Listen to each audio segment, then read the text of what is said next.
Hello everybody and all of the cats on the internet. So since we actually had some views for last week's video, I figure I would do a video I wasn't planning on doing, but it kind of mimics the sports world, so I think it'll be a fun video.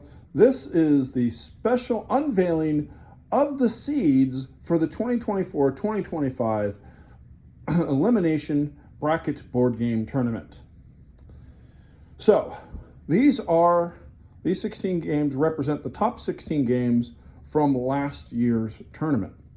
The seedings of this year's tournament are based on the last rating that we had for each board game in last year's tournament. Any board game that didn't have a rating went into the Play-ins tournament. Go check out that video.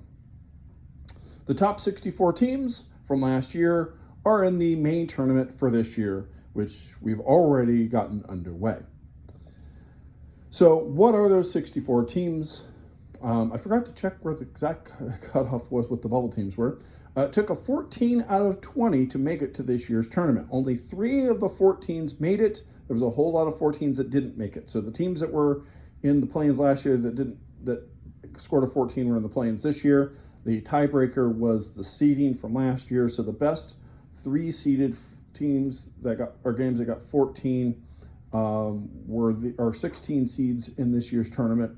Looking at what we have this year and what we had for the play-ins for next year, it looks like that magic number to make the tournament is going to be a 15. So some of the 15s out of 20s will make the tournament. Some of them will not. They'll be in the play-ins. So keep an eye out for that. But these are the top 16 games. What seeds are they? Who are they going to go up against? And what are we looking forward to? So, but first, before we get into that, how this tournament will work, my oldest boy, who's 11, and I play each game. We'll play the 1 seed and the 16 seed. We'll rate each game from 1 to 10, giving a score out of 20. Then we'll roll a 6-sided die for each of those and add half of the value of that die to the total. Whoever has the highest total wins. Tiebreaker, whoever has the highest base score wins. If both games have the same base score and the same die roll, then my kid and I will decide which one we like better, and if we both agree, that one wins. If that tiebreaker doesn't work, we roll a 6-sided die and decide which one wins if we roll high, which one wins if we roll low. So basically a coin flip. But with dice, because this is games, and we don't flip coins a lot in games, but the only board game you flip dice in is Magic the Gathering. Yes, random slam for Magic the Gathering. If you don't know what card that is, it's from Fallen Empires. All right, so with no further ado, I'm going to introduce the North Division. And the first video we have, the next video we have up will be the video for the North Division, and then we'll have one for the West, the East, and the South, at least for the first round, and then the second round we will we may do one, or we may do 4 videos, maybe 2, probably 2. All right, so if you watched the videos from last year, you will know who the #1 seed is in the North. It is the #1 team in this tournament. It is the team to beat. It is the odds-on favorite to win, although with the dice rolls, who knows what can happen. I do want to warn you that in 2023, we had our Final Four. None of those teams made the Final Four in 2024. In 2025, will we see the same thing? Who knows? The #1 seed in the North. A really great game, a Euro game that's just a lot of fun. We actually just played it today. My little one actually likes playing it, enjoys playing it. They're getting better at it. They may actually start beating me pretty soon. But a very fun game from 2004 from Rio Grande Games. Power Grid, our winner of last year's tournament. Will it win again this year? Will an upstart come in and knock it off? Will someone from the play-ins, like Earth, come in and knock it off? Who knows? I continue, but I know I can hear what you're saying. Come on, just knock it off. All right, so it goes up against the 16 seed. Obviously not going to hear because these are only the top 16s. So this is a 1 through 4 seeds. The 16 seed Valerian, which is a game based on the movie. It is basically a dungeon run kind of game. It's a fun game. It's not a great game, but it's a good game. It's a 16 seed, and it was the last game that got into the tournament, it was ranked 64th. A few games that didn't quite make it, Tonari, Betrayal on the House of the Hill, and a few others I can't think of off the top of my head. The 8-9 matchup, look out for our 8-9 matchups. Our board game collection has gotten deep enough that our 8-9, since those are pretty equal and they're 16 out of 20s, there are going to be some really nice matchups. We've got Circadians, which we're actually going to play soon because we've already played Valerian. And it is going to be going up against Lords of the Waterdeep, the digital version. So both of these games are work placement, resource management, get victory point kind of games. First Light is dice based, where Lords of Waterdeep is more card based. Two very similar games with very similar scores. Two really great games. Who's going to come out on top? It's literally going to come down to a die roll on a lot of these 8-9 seeds, especially this one. Now, at this point, I do want to mention that just because a team scores more points in the first round does not mean that they make it to the second round. We have the play-in games, and the teams from the play-ins can knock out teams from the main. So if any of these games don't score high enough after the die roll, they could get knocked out by the play-in and get replaced by a play-in game. And there's already one of these that we played early that is in danger. If it doesn't get a good die roll, it will be out. So stay tuned. We may have the biggest upset ever in our tournaments. All right, so now you might think if the 8-9 game is the one most in danger of getting knocked out. Last year, no 8-9s got knocked out. And the reason being is that the 8 and 9s are both pretty good. One of those games will probably do very well and possibly have a good die roll. One might not do as well or have a bad die roll, but the chances of both of them doing bad and or having bad die rolls is pretty small. So the 8-9s, or whoever wins that, is probably going to make it to the second round. It's the 7-10 that you need to watch out for, because the 7-10s are the ones that are most likely to not move on. And I'm going to predict right now that 2 of the 7-10s don't move on to the second round. We'll see. All right, so that was the 8-9 Circadian's First Light versus Lords of Waterdeep. I'm looking forward to that matchup. I'm looking forward to all the 8-9s. They're going to be really fun. Our 5 seed in the North Division is going to be a game called Sapiens. Sapiens is a game we bought completely by accident. It is a tile laying game that has a really, really fun scoring mechanic. There's the food score and the shelter score, and at the end of the game, whichever of those two is your lowest is your score for the game. So you have to focus on both. It's a really fun game. I definitely recommend it. And it's taken on the 12 seed, which is a card game called Zing Pow. It's a silly little card game, very easy to play, very small game. Fun to take with you on trips. Not a great game, but it's a fun game. One that's definitely going to stick around our collection because, it's fun to play and it's quick. All right, this leads us to our 4 versus 13. Our 4 seed is my favorite game of all time. A game made by Avalon Hill called Titan. It is a game where you build up your army, you try to move your armies around, so there's a little bit of area control. You build your army based on who's in your army and where you land. And if your Titan dies, you're out. As long as your Titan's in, you're still in. It's a game that can take a while. So the one thing about it that can knock it down or possibly eventually knock it out of the tournament is that my kid doesn't have a great attention span, but as he gets older, his attention span gets a little bit better. So will that help Titan? Will it score better than it did last year when it was a 1 seed? It got knocked down to a 4 seed. We'll see. We'll see. It's going up against the 13 seed in the North Division, Citadel. All right, moving on to the other half of the bracket. We've got the 3 seed, and the 3 seed is Ticket to Ride, India. Now, how we deal with expansions and multiple versions of a game, if a version of a game is fundamentally different than the other versions will include it, especially when it comes to Ticket to Ride, because my kid loved Ticket to Ride, and the point of this tournament is to play the games you love more. If a game is just different cosmetically, so for example, the expansions for Power Grid, which are just different maps, or all of the different versions of Monopoly. There's no way I want to play Monopoly 7 times. We only include one version of the game. We will sometimes change which particular expansion we play when we do that, but we'll just play it once. But with Ticket to Ride, India is fundamentally different than a lot of the other Ticket to Rides, and because it's got some other scoring mechanics, which makes it kind of fun and unique. And so that is our 3 seed. There's 2 Ticket to Rides we really like, and that's one of them.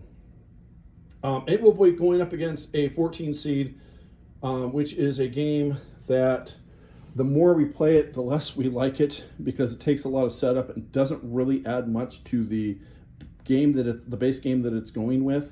And that is Nightmare Chess, a Steven Jackson card game, which you basically have these cards that you use and play a game of chess, and you can either take a normal turn or play a card. I have a feeling that that game will not stay in our collection for much longer.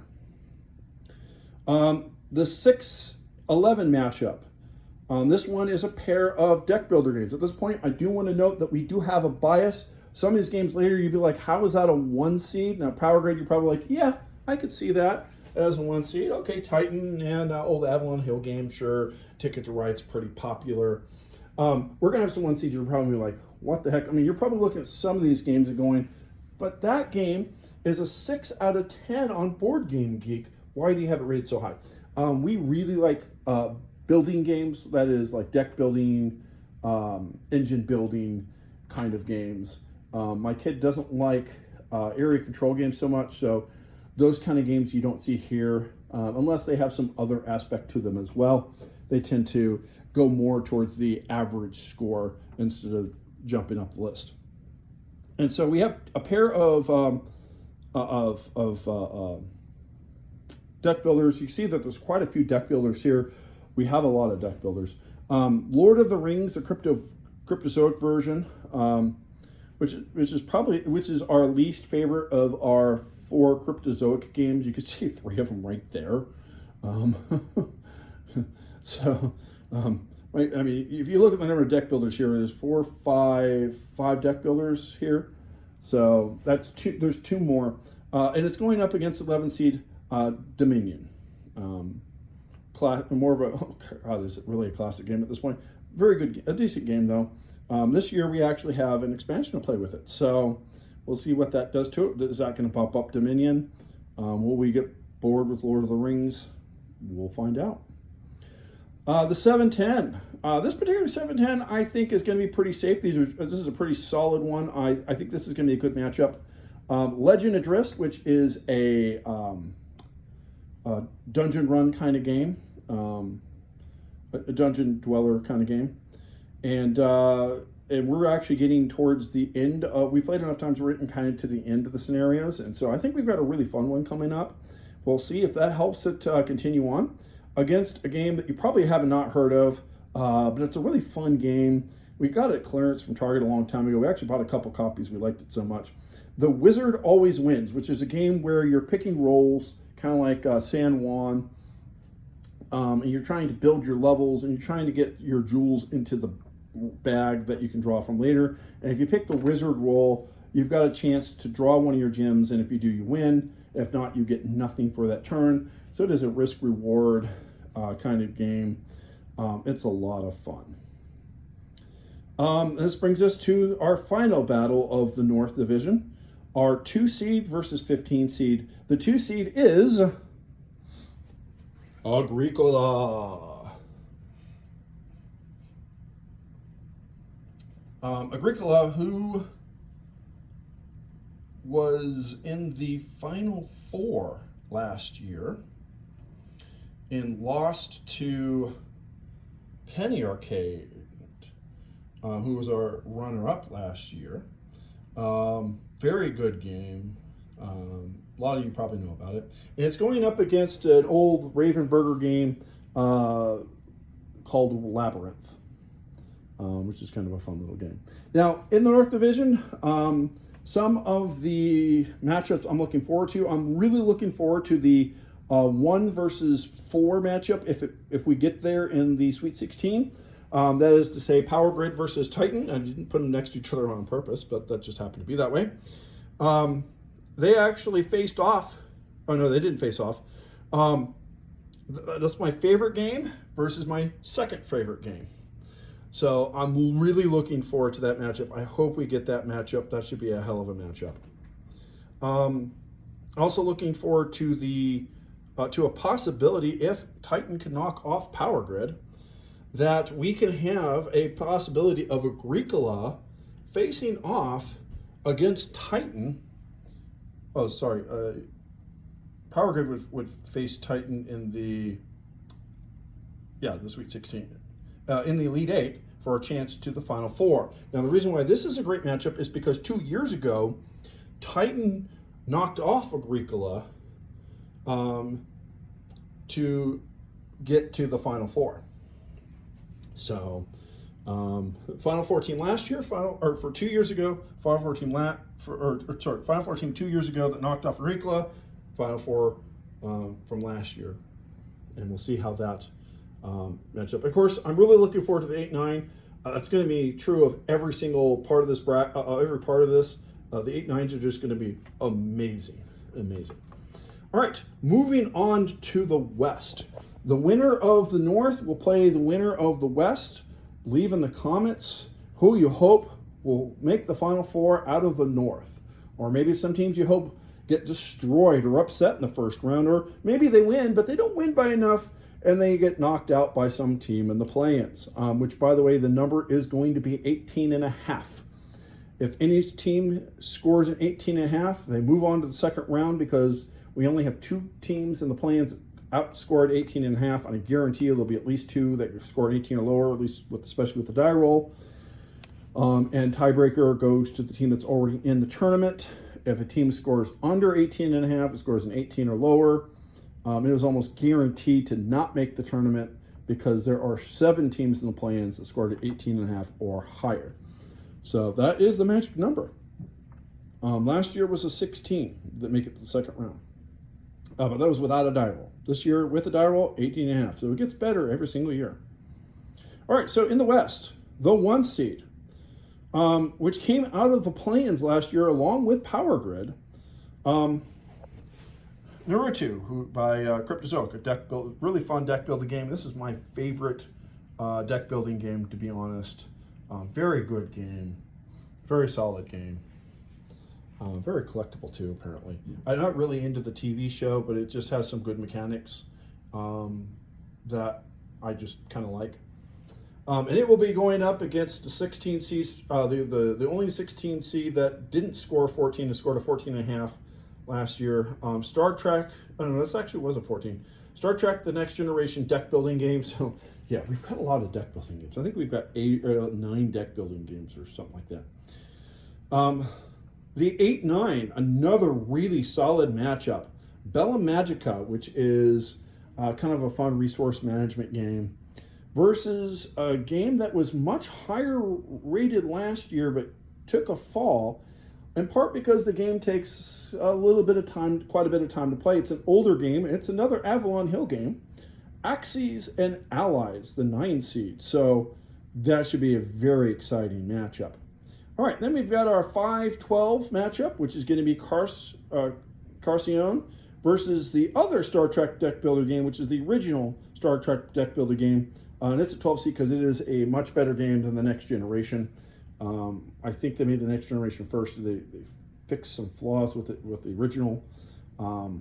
Pretty decent game, which I picked up at some random store at an outlet mall in South Carolina 6-7 years ago for $10 each. They were on clearance. All right, the 4 seed is going to be not quite what it looks like. Ticket to Ride, but not France.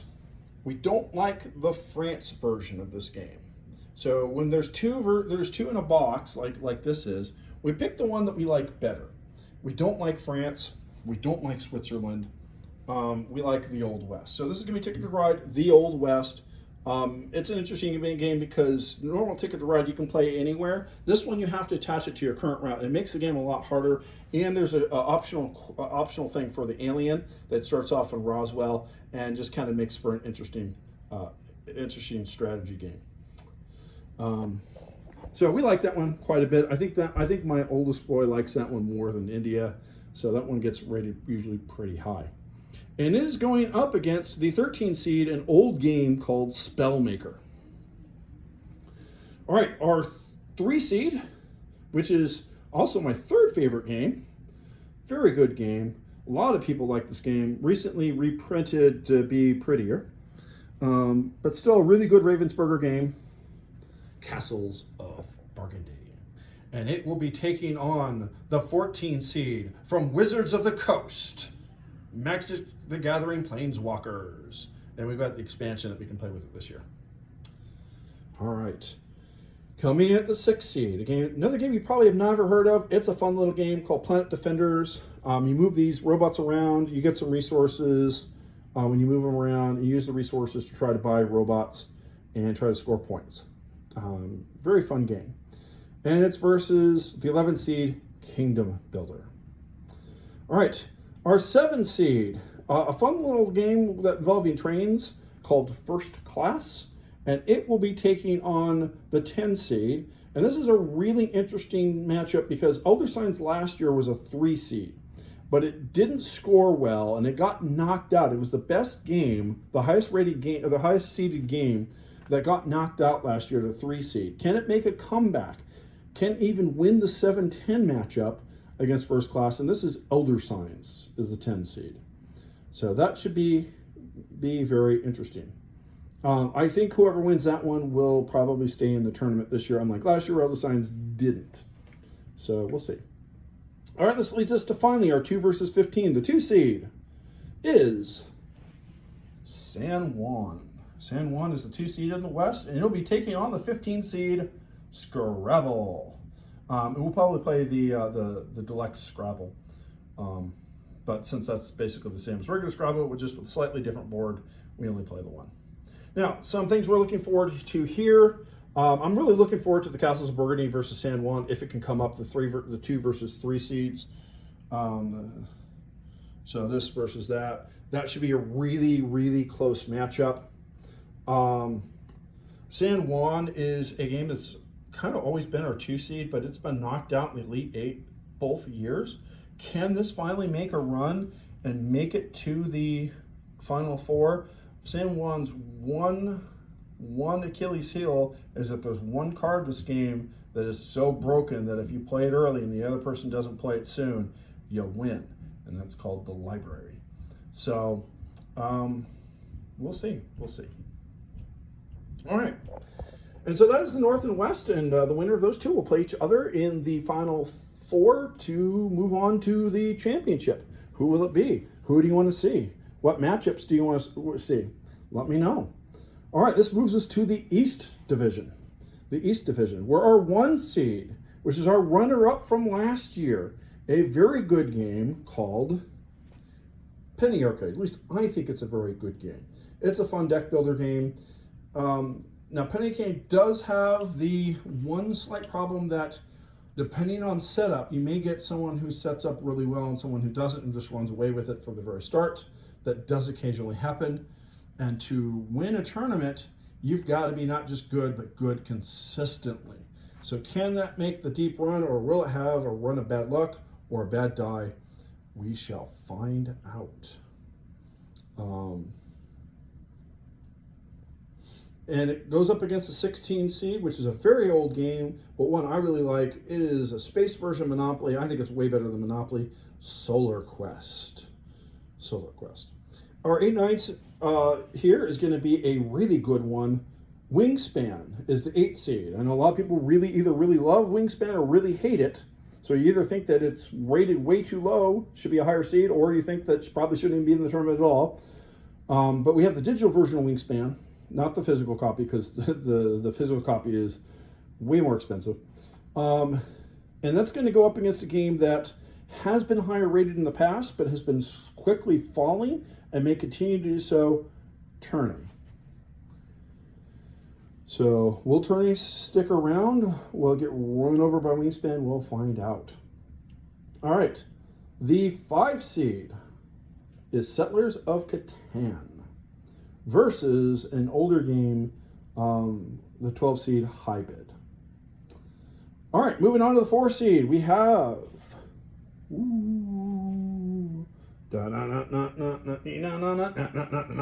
Pandemic versus Luna. So, can Pandemic continue to do well? It is one of those games that seems to do a little bit better every time we play it. Has it peaked yet? Guess we'll find out. And our 3 seed, a really wonderful game. So glad I was able to get it. 7 Wonders. And it will be taking on the 14 seed, which is also a pretty solid game. One that I like a lot, my kid likes it a little bit less, is that we were playing the digital version. We had the physical version, but we like the digital version so much better. We just kept the digital version, got rid of the physical version. Talisman, and we play with with a lot of expansions. All right, R6 versus 11. R6 is an old game called Stocks and Bonds, an old 3M game that's kind of fun. Risk reward game versus our 11 seed Forgotten Depths. Our 7-10, and this is one where the winner may not move on. It may not score high enough. Our 7 seed is Ticket to Ride Europe. Now, the problem we have with Ticket to Ride Europe is that when you play Ticket to Ride Europe, you start off with one long route and a couple short routes. Its Achilles heel is that there are some of the long routes that if you get them at the start, you've automatically lost. And we don't like games that you win or lose the game before you even start the game. Now, that doesn't mean that there are certain long routes that automatically make you win, but there are some that you're pretty much already lost. And there's a few that you can win with, but only if you're able to do certain specific stuff, and if you get blocked, you're done. And so the more we play that game, the lower we rate it. And so it is one that is, at some point, the game itself will be removed from the tournament. That's one thing I haven't said. The games in the tournament are pretty much ones that have been tested and tried. But occasionally we will do one, and it'll play so bad that we'll be like, let's just get rid of this game. It won't happen very often in the main tournament. That's mostly in the plans, but it will occasionally happen. Will Ticket to Ride Europe be kicked out of the tournament permanently? Maybe, but we will not get rid of that game because we'll use the pieces for the expansions for these other games. And we like using the Europe because the cards are bigger and it has the train station. So we'll see if how long that one continues. And it's going up against the 10 seed. Now, this one's going to sound strange because it's a version of Monopoly, but not Monopoly itself. That was in the plans.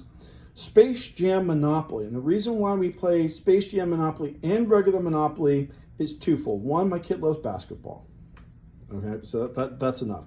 But two, Space Jam Monopoly is fundamentally different than normal Monopoly because each color only has 2, similar to Monopoly Junior, except for it has normal Monopoly prices. So it's like a fusion of Monopoly and Monopoly Junior. And so in normal Monopoly, if you buy one of each color card, nobody else can win the game unless you let them win the game.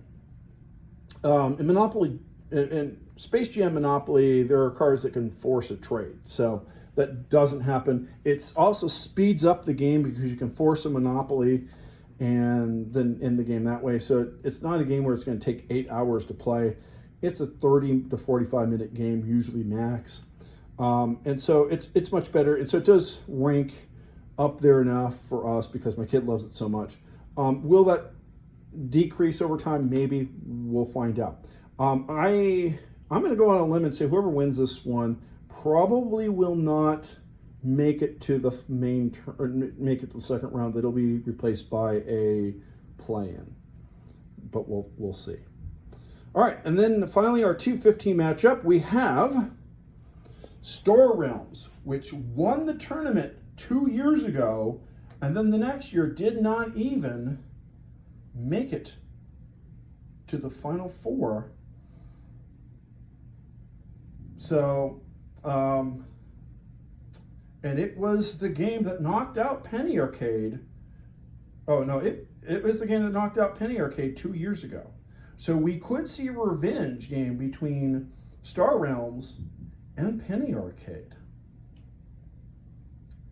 And it's going up against the 15 seed, Bring Out Your Dead by Upper Deck, which is kind of a cute little game.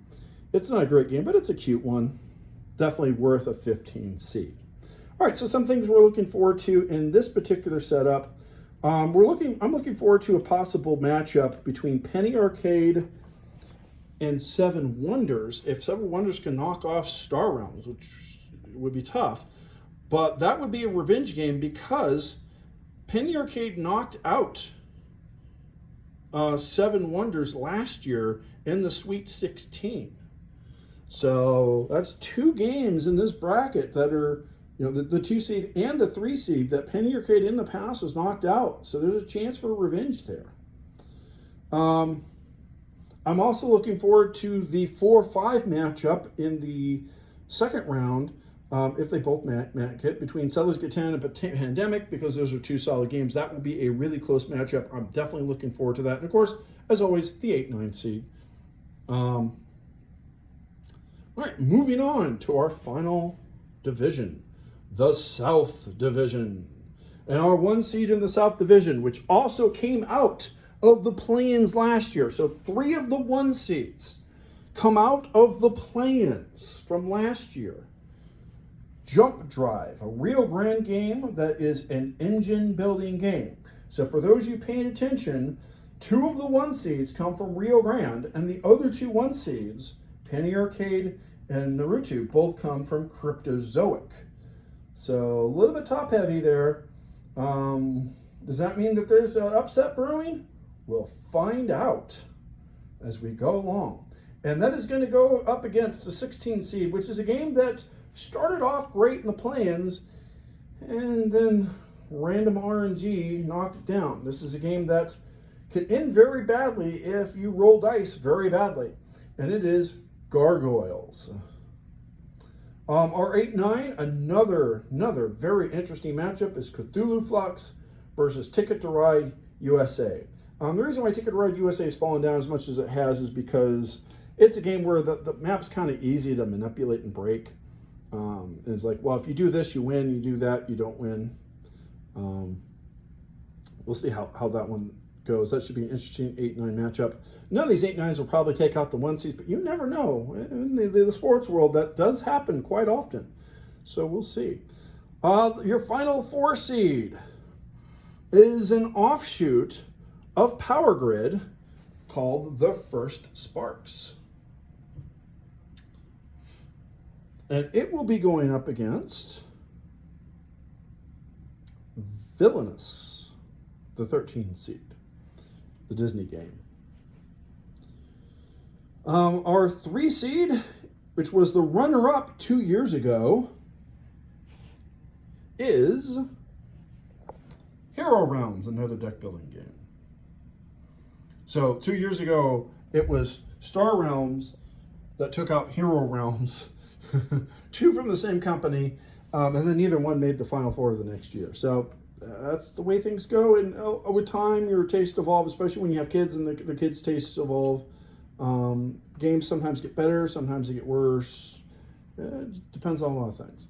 And Hero Rounds is going to be taking on a fun game called Chronology, where you start with 1 date of item that happened, and then the person will name a event, and you'll guess whether it came before or after, and if you get it right, you get the card and add it to your list. And as you keep going on, you have to guess between which cards the event goes, and you do that until you get to 10 cards. I give myself a handicap that I go last, and I start with 0 cards, so the first one obviously I get for free.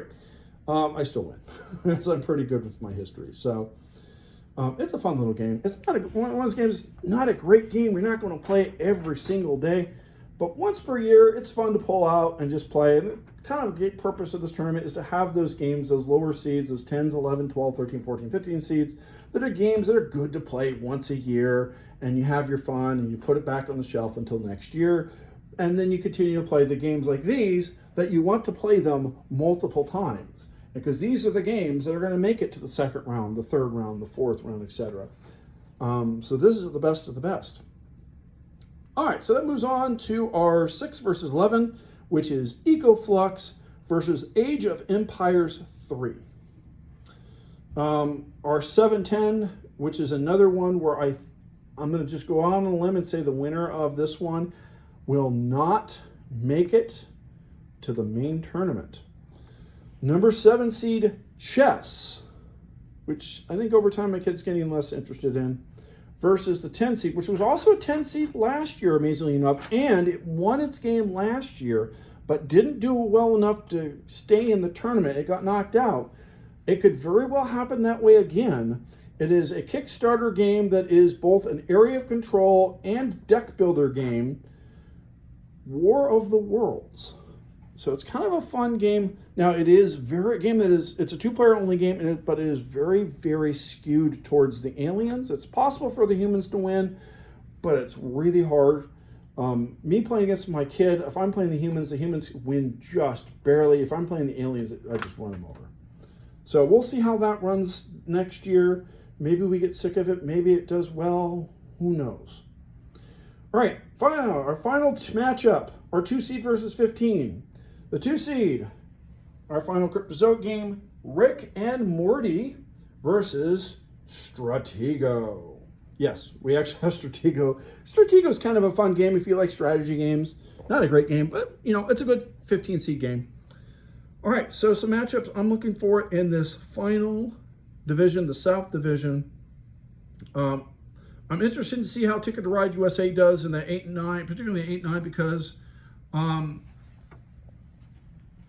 it made the Elite 8 in 2023, and then it got bounced in the first round last year because it didn't score enough. I think it scored a 15.5, which is why it's a 9 seed, and it took a 16 to make it.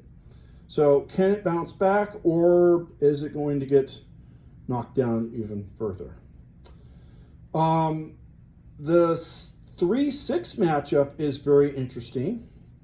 Or no, sorry, not 3-8. It's the the 3-8 is the 3-6 is interesting because that would be EcoFlux versus Hero Realms, and that would be a possible revenge game because Hero Realms knocked out EcoFlux 2 years ago in the Sweet 16. So could EcoFlux get its revenge on Hero Realms in the round of 32 this year? We will find out. I'm very much looking forward to Rick and Morty versus Hero Realms if EcoFlux doesn't get its revenge. You know, 2 deck building games. That should be a fun matchup. And of course, as always, the 8-9 should be very interesting as well. So that is it. That is your seeds for the 2024-2025 board game bracket elimination tournament. Which of these games do you like? Any games on this table that you hope make it further than they should? Any that you hope die a horrible and hideous death? Horrible and hideous death. Any surprises for ones that are ranked higher or ranked lower? And remember, if there's a really insanely good game that's not here, either we just bought it and it was in the plans, go check out the plans. That's where Earth is. It was in the plans. We don't have Gloomhaven, so that's why you don't see Gloomhaven on the table. Otherwise, it probably would be. We either just don't own it, or it was in the plans. So go check that one out. I have the entire final in the description of that video of how the plans went. I'll get the first video out for the North Division. It's gonna take a bit of time. We're only about a quarter of the way through. It's been a week. It might be 3 weeks before we get that video out because we only play maybe 4 games a week. So 16 games, that takes 4 weeks. Although we have winter break coming up soon, so maybe we can play it a little bit quicker and maybe get it out in 2 weeks. We'll see. We'll see. We'll try our best. But I already know that there's going to be, because of the die rolls, we're going to have some interesting insanity this year. Should be very interesting. Stay tuned.